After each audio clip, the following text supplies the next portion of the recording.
অৰ্জন কৰিছে। কমনৱেলথ গেমছত তাই যোৱাকালি ফাইনেল আছিলে আৰু ফাইনেলত তাই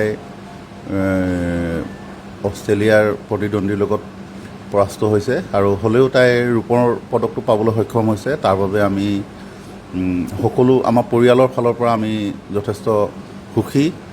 যি কি নহওক তাই কমনৱেলথত এই প্ৰথম তাই মেডেল পাবলৈ সক্ষম হৈছে আৰু আমাৰ ভাল লাগিছে, যথেষ্ট ভাল লাগিছে।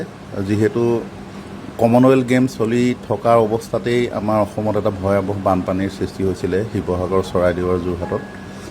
সেইখিনি কাৰণে তাই আমাক যেতিয়াই ফোন কৰা যায় তেতিয়াই তাই সেই মানুহখিনিক অকণমান সহায় কৰাৰ কথা কৈ আছিলে আৰু আমি সেই অনুপাতে যোৱা বুধবাৰে আমি গৈ অলপ আমাৰ বক্সিং একাডেমীৰ ফালৰ পৰা আমি যথেষ্টখিনি সহায়ো কৰিলোঁগৈ, যিখিনি আমি সাধ্য অনুসাৰে।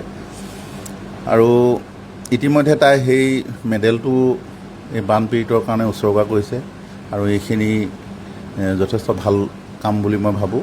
খেলখন চাইছিল নাই? আমি খেল চোৱা নাই বাৰু, যোগাযোগটো হৈছে। আৰু এটা কথা এইখিনিতে মই কথা এটা কৈ থওঁ, তাই এই যিখিনি সফলতা আজি মেডেল পাবলৈ সক্ষম হোৱাত মই তেওঁলোকৰ ফেডাৰেশ্যন হওক বা কোচ, বক্সিঙৰ যিখিনি কাৰ্যকৰ্তা, মই সকলোকে ধন্যবাদ আৰু কৃতজ্ঞতা জ্ঞাপন কৰিছোঁ। শেহতীয়া যোগাযোগ হৈছিলে? নাই হোৱা।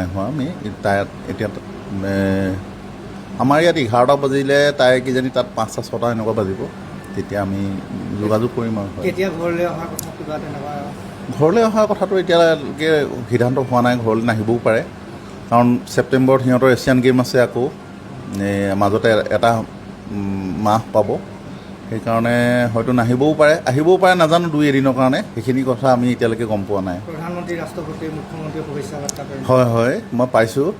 অসমৰ, ভাৰতৰ মাননীয় ৰাষ্ট্ৰপতি আৰু প্ৰধানমন্ত্ৰী ডাঙৰীয়া আৰু অসমৰ মুখ্যমন্ত্ৰী ডাঙৰীয়াই শুভেচ্ছা জ্ঞাপন কৰিছে। মই সকলোলৈকে কৃতজ্ঞতা আৰু ধন্যবাদ জ্ঞাপন কৰিছোঁ।